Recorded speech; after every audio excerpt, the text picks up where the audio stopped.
요한계시록 10장 쉽게 읽기를 시작하겠습니다. 자, 요한계시록을 볼 때 우리가 정말로 이거 이해가 안 되는 부분들이 성경 곳곳, 요한계시록 곳곳에 있습니다. 자, 하지만 가만히 성경을 살펴보면 모르는 부분이 많을까요? 아는 부분이 많을까요? 요한계시록. 모르는. 여기는 지금 어려서 모르는 부분이 많은데 사실 우리가 정신을 잘 차리고 읽어보면 읽고 이해할 수 있는 부분이 이해를 못하는 부분 사실 많습니다. 안 믿는 얼굴들이네. 자, 지금까지 지금 우리가 이제 그 9장까지 왔는데 이제 10장인데 설명을 안 듣고는 이해할 수 없는 부분들은 사실 5손가락밖에 안 돼요. 아니 그냥 그 쓰여 있는 대로 그냥 그대로 이해한다 하실 때는 읽고 이해를 못하거나 어려운 부분은 사실 그렇게 없는 거예요. 근데 어려운 포인트들이 있는 거예요. 그 어려운 포인트들을 좀 짚어서 우리가 지금 여기까지 왔는데 사실 여러분들이 이제 성경을 요한계시록 한 번 읽어갖고는 모르는 분이 많겠죠. 그런데 요한계시록이나 성경을 많이 읽어본 사람은 사실 알만한 부분이 굉장히 많아요. 구약의 스가랴, 말라기서, 또 에스겔, 다니엘서를 이미 읽은 사람에게는 사실 요한계시록이 구약의 예언서하고 흡사한 면들이 굉장히 많다는 걸 알게 돼요. 그러니까 아예 성경을 생판 모르는 사람한테 성경이 다 어려운 거예요. 그런데 오랜 시간 동안 성경을 읽어보고 여기까지 온 사람들 입장에서는 모르는 부분보다는 사실 아는 부분이 많이 있다는 거예요. 그런데 그 모르는 부분은 조금만 도움을 받으면 알아지는데, 자, 모르는 부분이 나타났을 때 어떻게든 그걸 알아보겠다고 끝까지 파고 들어갔다. 자, 여러분 이거는 시간 낭비인 거예요. 여러분 그 공부를 해봐도 알잖아요. 지금 모르는 게 조금 지나가면 알게 되는 일들이 많죠. 요한계시록도 똑같은 내용들이 많이 있다는 거예요. 그래서 아는 부분들을 자꾸 체득해 나가다 보면 모르는 부분도 자동적으로 열리게 돼 있어요. 자, 그래서 성경을 한 번만 읽어갖고는 안 된다. 여러 번 읽으면 결국에는 성경을 모르는 부분이 이렇게 다 읽게 되는데, 성경을 하나님이 계시를 주실 때 우리가 알아들을 수 없는 방언으로 주셨습니까? 우리 언어로 주셨습니까? 우리 언어로 주셨어요. 우리 역사 안에 있는 이야기들, 내용을 가지고. 그러니까 성경을 보고 모른다 할 때는 어쩌면 공부를 너무 안 해가지고 지식이 없는 거야. 또는 성경을 너무 모를 수도 있죠. 지식도 있고 성경을 알면 여러분 웬만한 사람은 성경을 읽고 성경을 이해할 수가 있어요. 자, 그러니까 모르는 부분을 만났을 때는 어떻게든 이걸 알겠다고 파기보다는 일단 넘어가는 게 좋아요. 넘어가다 보면은 반드시 열리게 됩니다. 자, 복습을 해보면 지난 시간에 읽어본 9장 끝에, 자, 6번째하고 7번째 불려지는 그 나팔 사이에 큰 전쟁이 일어나서 지구 인구의 3분의 1이 죽는 일이 있는 것으로 우리가 확인을 하고 끝났습니다. 자, 지구 인구의 3분의 1이 죽는다 할 때는 이거 굉장히 공통적인 거예요. 자, 여러분 지구 인구의 3분의 1이 죽었는데 아는 사람은 알고 모르는 사람은 모르고 그런 일이 벌어질까요? 지금 인터넷, 뉴스, 매체가 너무 발달돼서 지구 반대쪽에서 총기 사건이 일어나는 걸 몇 명이 죽은 것까지 우리 다 알잖아. 그렇게 되잖아요.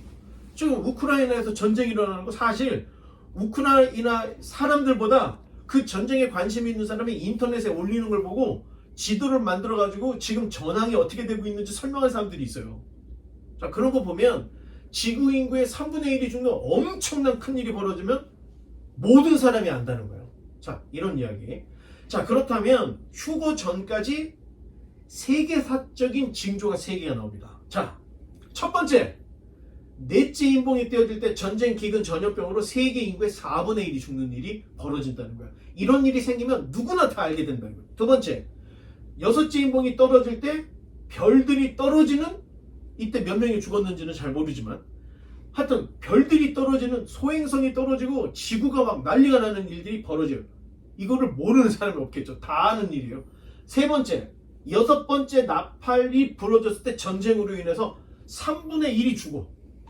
자, 이런 일들은 공통적으로 누구나 다 알 수 있는 일들이라는 거예요.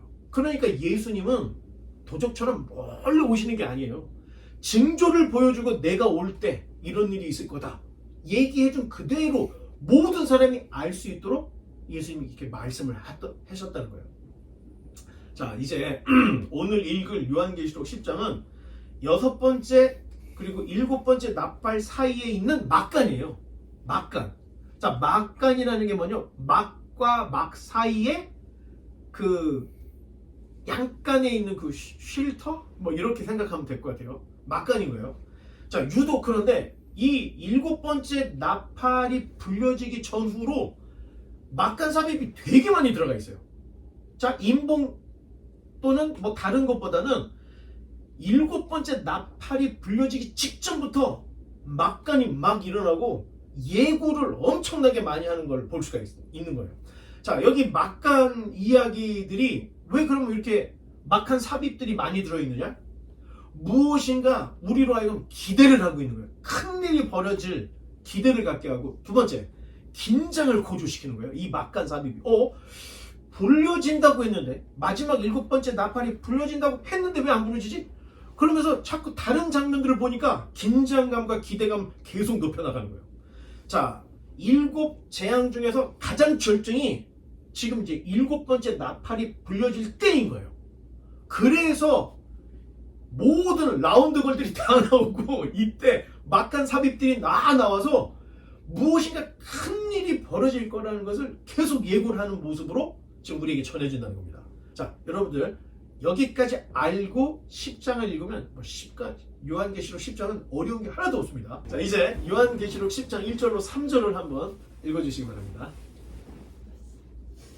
내가 또 보니 힘센 다른 천사가 구름을 입고 하늘에서 내려오는데 그 머리 위에 무지개가 있고 그 얼굴은 해 같고 그 발은 불기둥 같으며 그 손에는 펴 놓인 작은 두루마리를 들고 그 오른발은 바다를 밟고 왼발은 땅을 밟고 사자가 부르짖는 것 같이 큰 소리로 외치니 그가 외칠 때에 7 무리가 그 소리를 내어 말하더라. 자, 여러분 그냥 읽으면 이게 무슨 말인지 하나도 몰라. 주문처럼 그냥 하고 지나가는 거예요. 근데 여러분들이 자, 제정신을 딱 차리고 하나씩 읽어보면 모를 게 하나도 없는 거예요. 자, 처음에 내가 또 보니 또 봤다는 거야. 자, 10장에 와서 이제 또 새로운 걸 보게 됐다는 거예요, 요한이. 자, 그렇게 보는 걸로 시작하는데, 자, 힘센 다른 천사가 나타나죠. 그렇잖아요. 지금 여기 1절에 힘센 다른 천사가 이제 나타난 거예요. 자, 천상의 존재들에 대해서 우리가 아는 지식이 그렇게 많지가 않아요. 우리가 아는 지식이라는 것은 성경에 등장하는 그런 존재들인데, 뭐 천사들 중에 유명한 천사들 있죠. 저 누가 있어요? 가브리엘, 미가엘. 또 천상의 존재 중에 우리 내생물 봤잖아요. 케루빔, 또 세라핌. 그 다음에 성경에 보면 여호와의 사자라고 등장하는 분이 계셔. 자, 이런 걸 보면 여럿이 있어요. 그런데 다 아는 게 아니라는 거예요. 우리가 알고 있는 것은 성경에 등장했던 몇몇 존재들만 아는 거예요. 자, 그러니까 여기 힘센 다른 천사는 우리가 모르는 또 다른 어떤 천사의 한 분이다. 자, 요한이 본 천사는 일단 지금 쓰여 있는 대로만 이야기하면은 이거를 그 다음 페이지에 그림으로 연결해서 보면, 자, 여러분들이 이제 그림을 보면서 자, 생각을 하면 돼요. 그림을 보면서. 자, 일단 힘이 세 보여. 근육질이죠. 자, 힘이 세 보여. 두 번째, 구름을 입고 있네. 자, 구름을 입고 있어. 성경 그대로예요. 그 다음에 무지개를 두르고 있죠. 해같이 빛난 얼굴을 가지고 있어. 해같이 빛난 얼굴을 가지고 있어. 발은 타오르는 불기둥 같아. 자, 사자 같은 큰 소리를 내는 천사다. 어려울 게 없다니까요. 그냥 우리가 읽으면 잘 모르지만 성경을 상상을 하면서 읽어보면, 아, 이런 천사가 지금 등장을 했구나. 지금 이걸 보고 기록을 했구나. 자, 이렇게 알 수 있는 거예요. 자, 근데 이 힘센 천사는 자, 펴 놓여 있는, 책이 덮여져 있는 게 인봉되어 있는 게 아니에요. 이거는 열려져 있는 두루마리를 들고 있고, 자, 오른발은 어디에? 바다를. 왼발은 어디에? 땅을 밟고 있다. 이거 지금 제 말이 아니에요. 지금 성경 이야기를 그대로 지금 표현해 준 거예요. 그리고 지금은 아닌데 다음 몇몇 페이지 넘어가서 보면 5절에 보면 손을 하늘을 향해, 자, 이게 지금 손을 하늘을 향해 들고 있죠. 손을 하늘을 향해 들고 있고 6절에 보면 창조주 하나님의 이름으로 대신 말을 하고 있는 내용을 우리에게 전해주고 있어요. 자, 이 천사의 모습은 이 모습만 봐도 굉장히 위험이 있는 거예요. 그리고 중요한 메시지, 이 책을 가지고 있다는 걸 봤을 때, 그리고 손을 들고 있고 우레 같은 사자 같은 목소리를 말한다 할 때는 중요한 메시지를 지금 전달하려고 하는구나. 자, 이렇게 알 수 있는 거예요. 그래서 성경을 그냥 오늘 5개 읽어야지, 5장 읽어야지 의무가 있고 이게 하나도 안 들리는 거예요. 그런데 차근차근 읽어보면 이런 이야기구나. 이렇게 쉬운 거예요, 여러분. 그러니까 모르는 것보다 차분히 읽어보면 아는 게 더 많다는 거예요. 자, 계속해서 이제 4절로 넘어가 보겠습니다. 이 천사가 나타났는데 4절만 읽어주세요. 일곱 무리가 말을 할 때 내가 기록하려고 하다가 곧 들으니 하늘에서 소리가 나서 말하기를 일곱 무리가 말한 것을 인봉하고 기록하지 말라 하더라. 아멘. 자, 힘센 천사가 마치 사자의 울부짖음 같은 소리를 하고 냈는데 그 소리가 얼마나 컸는지 우레, 영어로는 thunder, 천둥 소리 같은 뻥뻥 하는 7번 울려 퍼지는 소리를 냈다는 거예요. 엄청난 메시지를 지금 냈다는 얘기죠. 그런데 그 우레 소리를 들었을 때 요한이 무엇인가를 들은 게 분명해. 그래서 우와, 이거 너무 중요해. 그래가지고 받아 적으려고 그랬더니 갑자기 음성이 딱 나타나기를 인봉하고 기록하지 말라. 자, 지금 그 얘기예요. 지금 읽었던 게 하늘에서 소리가 나서 말하기를 7 무리가 말한 것을 봉인하고 기록을 하지 말라. 자, 그런 얘기를 지금 하고 있어요. 자, 성경은 하나님에 대해 우리가 알아야 할 것들을 담고 있어요. 우리가 알 필요가 없는 내용을 굳이 기록을 했을까요? 안 했을까요? 지금 여기 나와 있는 것도 인봉하고 기록하지 말라. 우리가 몰라도 되니까 기록하지 말고 인봉하라. 이렇게 얘기하는 거예요. 그러니까 어떤 강사는 7 무리의 비밀 이런 걸 강의를 하고 있더라고. 정신이 없는 거죠. 비밀로 해놨으면 비밀이지. 왜 그거를 자기가 나름대로 상상과 이런 걸 해서 7 무리라를 하면서 얘기를 막 해.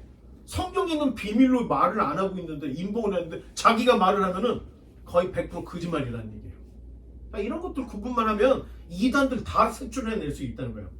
자, 그런데 한 가지 알아야 될 게 있어요. 성경이 클까요? 하나님이 클까요? 당연하죠. 그런데 우리는 종종 하나님을 성경 안에 가두어 두려고 하는 경향이 있다는 거예요. 하나님은 성경보다 더 커요. 단 성경을 통해서 우리에게 말씀하신 것은 우리가 꼭 알아야 할 것만 주셨기 때문에 성경이 있는 거예요.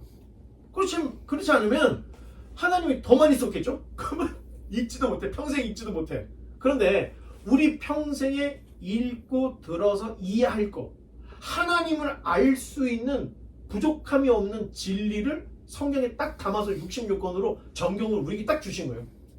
그러니까 그 외의 것이 만약에 있다 할 때는 한번 조심해야 돼요. 단 우리가 생각해야 될 때 하나님은 성경 안에 있는 그 하나님보다 훨씬 크신, 그리고 우리가 살고 있는 이 세상보다 우주보다 더 크신 하나님, 물질 세계를 창조하신 어마어마한 무한한 전지전능의 하나님이다. 여러분, 이런 전제를 갖고 있어야 돼요. 자, 그러다 보니까 어떤 사람은 성경에 없는 것을 내가 발견했다고 막 계시를 받았다고 얘기를 해. 그게 다 거짓말인 거예요. 왜? 하나님 구원에 관련된 모든 필요 충분한 모든 진리는 성경 안에 담겨져 있는 거예요. 그럼 그것으로 된 거지 그 이상의 무엇인가를 받아서 또 가르쳐준다 할 때는 다 사기라는 거예요. 자, 이런 것들을 여러분들이 알면 비밀을 봉해놨다 할 때는 우리가 몰라도 되는 거구나, 그냥 이 정도로 그냥 넘어가면 된다는 거예요. 그런 거예요. 자, 그러니 7 무리의 비밀을 알려고 막 애를 쓰거나 시간을 낭비할 필요는 없다. 자, 아까 얘기했다시피 모르는 건 일단 거기다 놓고 가면 돼요. 그러면 나중에 알게 돼요. 자, 여기까지 해서 딱 지나가고 5절과 6절을 또 한번 읽어주시기 바랍니다. Then the angel I saw standing on the sea and on the land raised his right hand towards heaven. 세세토록 살아계시니 곧 하늘과 그 가운데에 있는 물건이며 땅과 그 가운데에 있는 물건이며 바다와 그 가운데에 있는 물건을 창조하신 이를 가리켜 맹세하여 이르되 지체하지 아니하리니. 아멘. 감사합니다. 자, 이 힘센 천사가 하나님의 이름으로 지금 말한 내용이 지금 맨 마지막에 있죠. 뭐 하지 말라고요? 네? 맨 마지막에 뭘 이르되 뭐로 돼 있어요? 지체하지 아니한다. 지체하지 않겠다는 말은 반대로 무슨 얘기예요? 지금까지 시간이 많이 지체됐다는 얘기잖아. 얼마나 많이 지체됐는지, 자, 우리가 그 요한계시록 우리가 4장인가요? 5장인가? 그리고 뭐 인봉 떼어질 때 보면은 순교자들의 영혼들도 애태우는 내용도 있어요. 언제까지 참으시겠습니까? 우리의 이런 얘기를 하잖아. 자기네들이 생각할 때 너무 지체가 되니까 즉 하나님한테 그 애타는 마음으로 기도하는 모습들이 성경에 비춰지는 거예요. 지금까지 굉장히 지체되는 느낌을 우리에게 줬다는 거예요. 자, 그렇다고 하나님이 게을러가지고 이거 하고 나서 해야지 하고 하나님이 게을러거나 그래서 미뤘던 게 아니라는 걸 알아야 돼요. 지체되었다는 것은 우리 입장에 대해서 우리 입장에서 너무 많이 기다렸다고 우리 입장에서 지체됐다는 것을 생각하는 것이지, 하나님이 게으르거나 하나님이 시간을 못 맞춰갖고 이게 늦어졌다 이런 의미는 아니라는 것을 알아야 됩니다. 자, 언제나 하나님의 계획은 정한 때 딱딱 이루어지게 돼 있어요. 근데 나중에 우리가 요나서를 읽어보면 아마 여러분 깜짝 놀랄 겁니다. 아니, 요나가 분명히 니네로 가지 않고 다시스로 간 거를 하나님이 계산을 했어요. 다 계산을 해요. 지체할 시간까지. 그리고 요나가 진짜 재미없게 전도할 거라는 것까지 다 예상해서 하나님이 그 시간까지 지체할 것까지 다 계산을 해서 요나가 3일 후에 30일 후에 너희를 하나님이 심판하신단다 하고 지나가는 그 장면, 이 장면이 여러분 나중에 우리가 요나서를 보면 이거는 진짜 이게 놀라운 일, 이게 정한 때에 하나님의 계획이 정확하게 딱 맞는구나. 예수님이 탄생, 세례 요한의 탄생, 이거 천문학자들이 깜짝깜짝 놀랄 일들이 벌어져요. 이게 그냥 우연히 벌어진 일이 아니라는 거예요.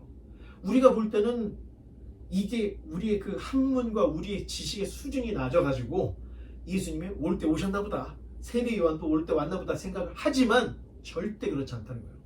과학이 발달해서 여러분 지금 태초로부터 지금까지 몇 년, 몇 월, 며칠 하면은 정확하게 별자리 다 떨어져요. 여러분 365일이 맞아요? 아니면 365.뭐뭐뭐 소수점이 붙어요? 소수점이 붙어요. 그리고 한 달도 30일이 아니에요. 정확하게 29점 몇이에요. 소수점이 붙어서 태초부터 지금까지의 모든 날은 똑같은 날이 하나도 없다는 거예요. 소수점까지 계산을 해보면 같은 날이 없다는 거예요. 여러분 그런 걸 생각해보면 하나님은 자기가 정한 때 그 일이 반드시 이루어지게 하나님 하신다는 거예요.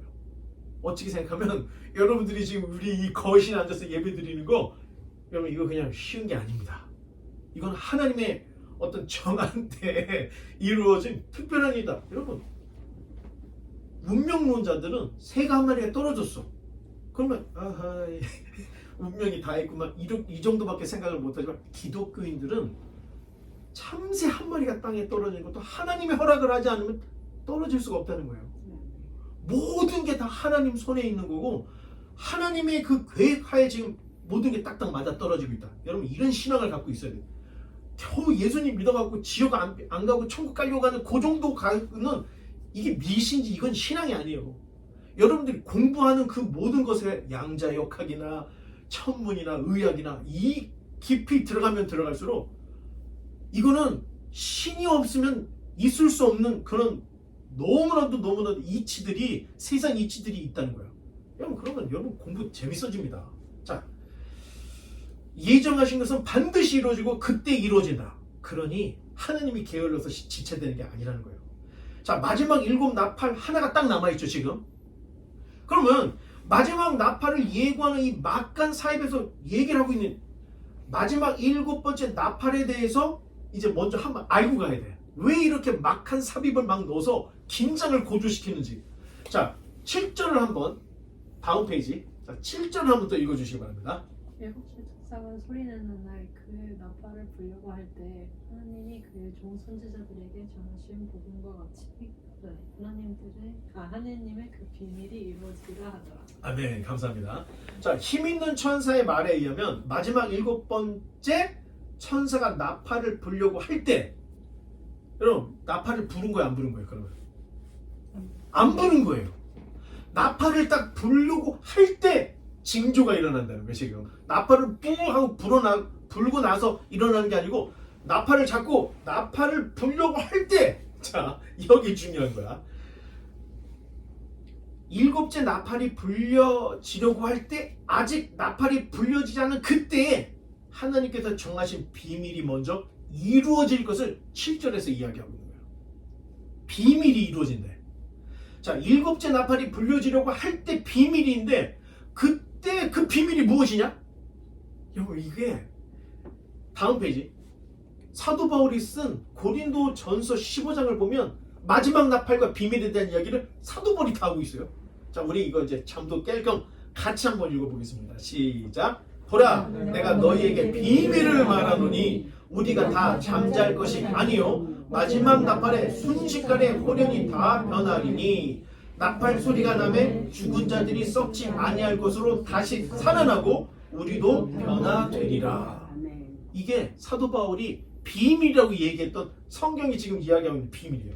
자, 이 비밀은 주님께서 반드시 다시 오신다는 거예요. 두 번째, 그리스도 안에서 죽은 사람들은 죽었지만 다시 부활할 것이라는 거예요. 세 번째, 살아서 믿는 우리는 어떻게 돼요? 부활이 아니고, 부활은 뭐예요? 죽었다가 깨어나는 게 부활이잖아. 살아있는 사람이 또 부활할 수는 없잖아. 우리는 뭐 어떻게 되는 거예요?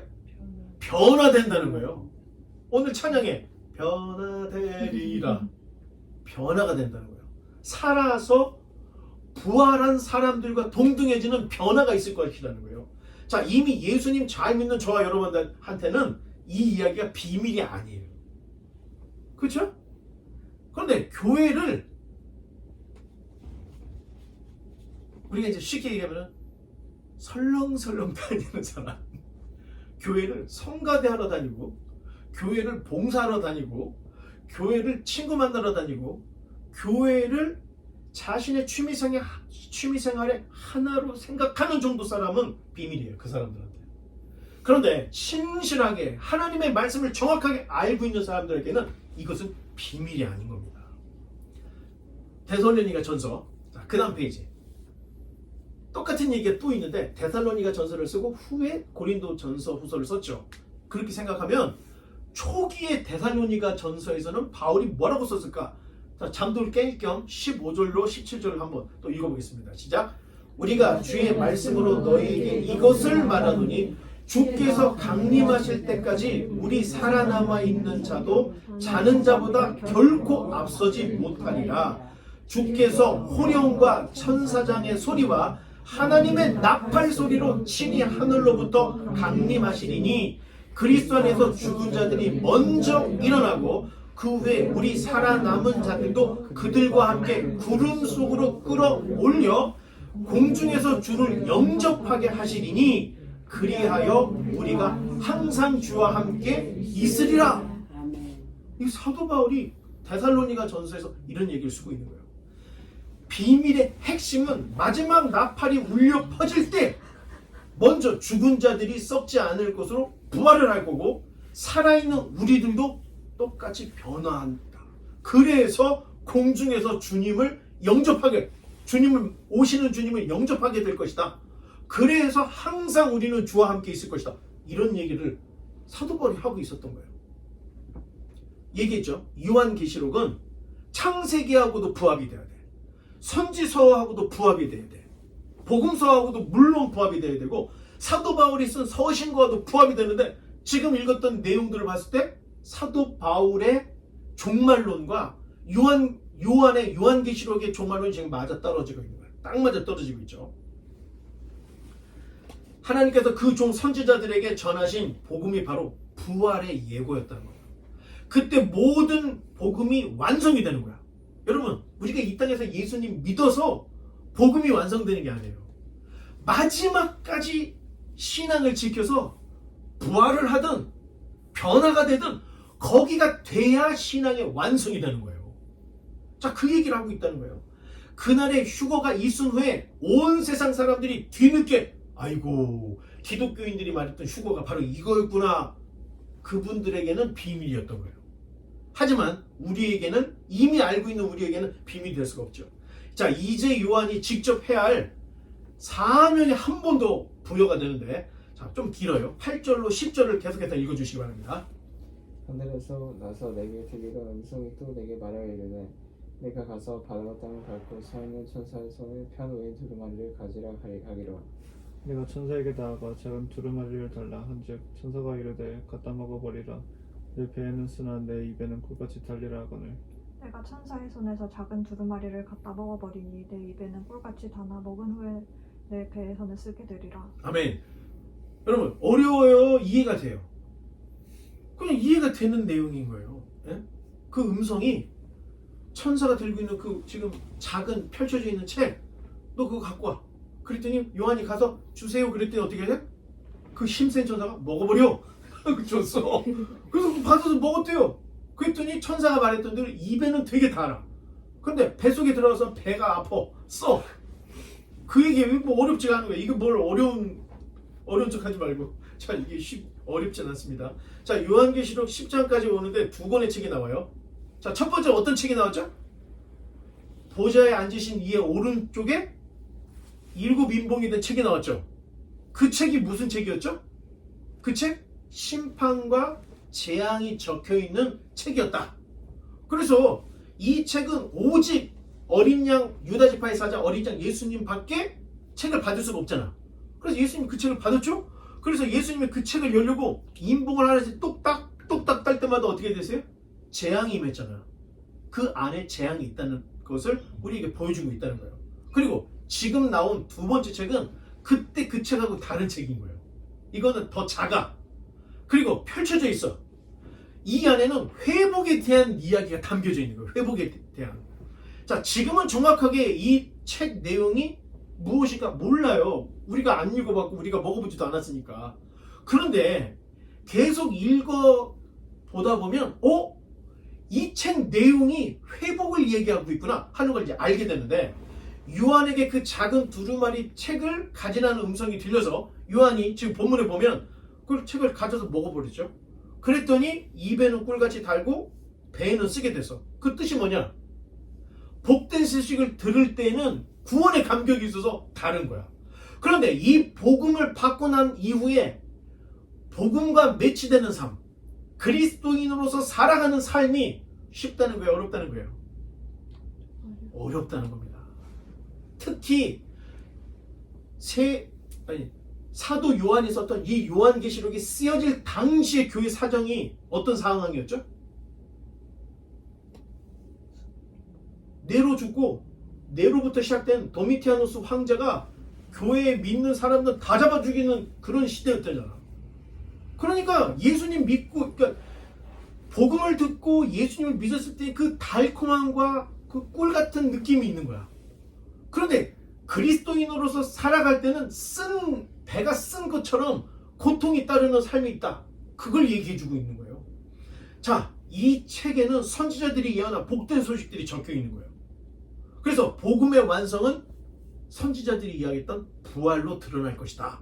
이게 이제 연결이 되는 거예요. 자, 그러니 부활, 즉 휴거 때까지 복음을 붙들고 환난과 핍박을 끝까지 참아내야 된다. 자, 이런 이야기들을 전체적으로 하고 있는 거예요. 자, 앞으로 요한계시록 읽어보면 인류에게 주신 구원과 하나님이 선택했던 이스라엘의 회복이 다릅니다. 여러분. 그래서 어떤 사람들은 이런 얘기가 있어요. 지금 뭐 대체신학이라고 해서 지금 예수님 믿는 우리가 옛 이스라엘 백성을 대체했다. 이거 헛소리입니다, 여러분. 왜? 성경에는 이스라엘에게 향한 하나님의 약속이 있어요.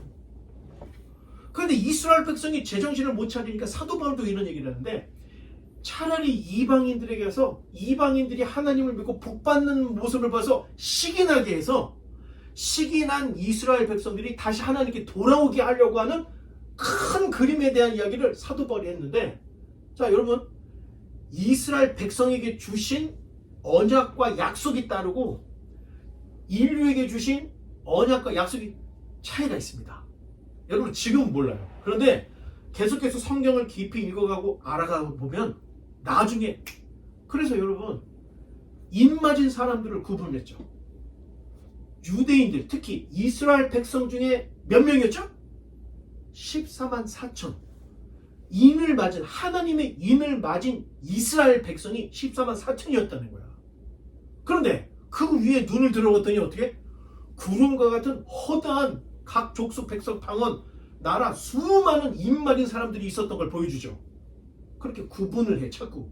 왜? 약속이 틀리기 때문에. 지금 나와 있는 것도 인봉에 나와 있는 내용하고 지금 천사가 들고 있는 이 작은 내용에 있는 회복의 말씀과는 비슷한 교차하는 면이 있긴 하지만 분명히 다른 하나님의 언약이 성취가 되고 있는 모습들을 볼 텐데 이건 좀 어렵죠. 이건 이제 여러분들이 수준이 조금 더 올라가면 이제 알게 될 수 있는데, 여러분 끝까지 요한계시록 22장까지 가야 됩니다. 자, 이 말이 지금은 어려울 수 있지만 결국에는 여러분 천년 왕국까지 가고 새 예루살렘까지 가면 이런 약속들이 있었구나 하는 것을 우리가 이제 알 수 있게 되는 겁니다. 이제 마지막 11절. 그 전으로 한번 넘어갈까요? 예. 책이 2개가 있었다고 그랬잖아요. 아까 7 인봉됐던 그 어린 양 예수님이 잡았던 책이 있고, 이 힘센 천사가 들고 있는 책이 있는 거예요. 이건 다른 책이라는 거예요.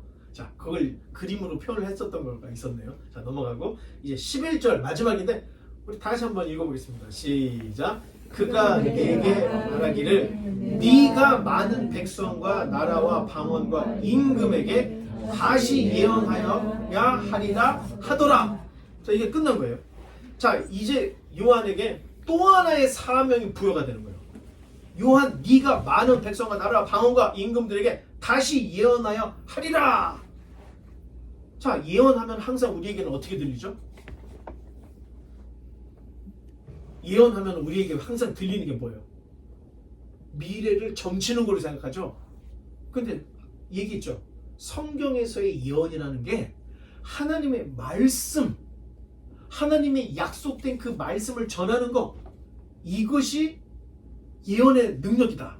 꼭 무당처럼 내일 있을 일, 후에 있을 일, 이거 맞추는 거에 우리가 너무 꽂혀 있는 거예요. 자, 마지막 나팔이 울려 퍼지기 전 요한에게는 계속해서 복음을 증거해야 될, 예언해야 할 사명이 주어지고 있는데, 자, 이거를 조금 더 포괄적으로 더 넓게 이렇게 보면 이 사명은 요한뿐만 아니라 요한에 속해 있는 요한 공동체, 에베소 교회겠죠. 더 넓게 보면 당시에 이 편지가 갔던 소아시아의 7교회, 이 예언의 사역을 같이 해야 된다는 거예요. 그런데 더 나아가서 이 성경을 읽는 모든 교회와 성도들이 바로 요한에게 주어진 이 사명이 우리 모두에게 다 있다는 거예요. 자, 우리가 복음을 전하는 것은 한낱, 야, 우리 제발 이 지금 거실 좀 벗어나 보자, 그런 의도가 아니에요. 여러분, 복음을 전하자는 거는 하나님의 비밀인 복음이 완성이 되기 위해서는 복음이 계속해서 증거되어야 되고, 지금 오늘 기록되어 있는 건 요한에게 네가 다시 온 세상 사람들에게 예언하여야 하리라 했던 이 사명이 요한뿐만 아니라 우리에게도 있다는 것을 우리가 알면, 먼저 주님이 다시 오실 것이고 주 안에서 죽은 자들이 부활하고 사람 있는 우리는 호련히 변화되리라. 예수 천당 불신죠, 이 정도 갖고는 안 된다는 거예요.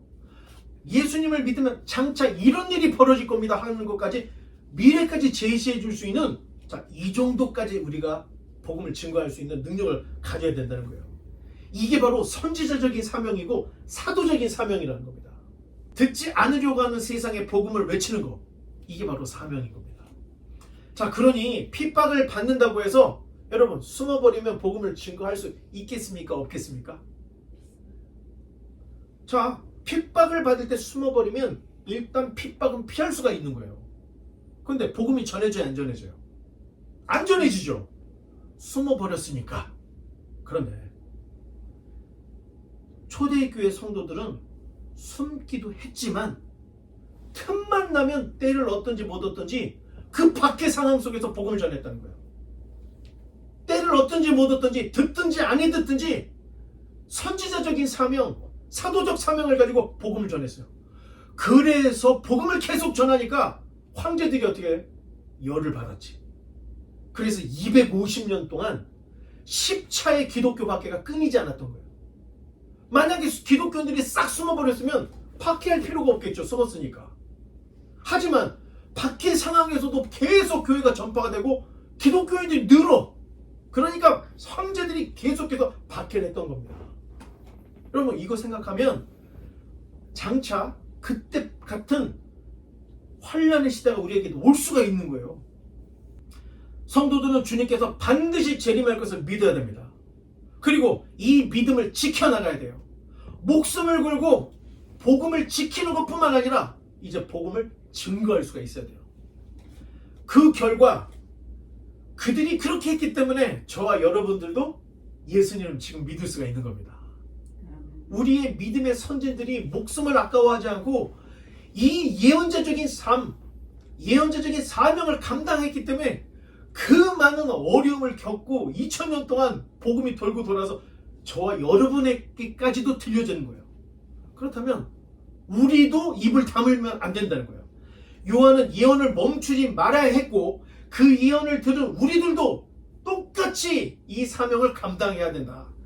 당연히 복음을 받을 때는 달지만 이것이 실천이 되어지고 이것이 증거되어질 때 우리의 삶은 고통이 따를 수 있습니다. 그 얘기를 오늘 천사, 힘센 천사가 다 얘기를 했던 겁니다. 이제 말씀의 결론을 맺겠습니다. 하나님의 말씀을 듣고 읽고 지키는 우리 모두에게는 땅끝까지 복음을 증거해야 할 사명이 있어요. 오늘이 무슨 날? 성령 강림 주일. 그런데 예수님께서 사도행전 1장 8절에 뭐라고 얘기했죠? 예루살렘을 떠나지 마라. 그리고 성령이 너희에게 임하시면 권능을 받고 예루살렘과 온 유대와 사마리아 땅끝까지 이르러 내 증인이 되리라고 얘기했는데 요한이 그렇게 하고 있는 거야. 우리의 믿음의 모든 선지들이 평생 복음을 증거하면서 복음을 전했기 때문에 우리에게도 복음이 전해졌으니 우리도 틈만 나면 듣든지 안 듣든지 때를 얻든지 못 얻든지 복음을 증거할 수 있는 이 예언자적 사명, 사도적 사명을 감당할 수 있는 저와 여러분 되시기를 주님의 이름으로 간절히 축원합니다. 기도하겠습니다.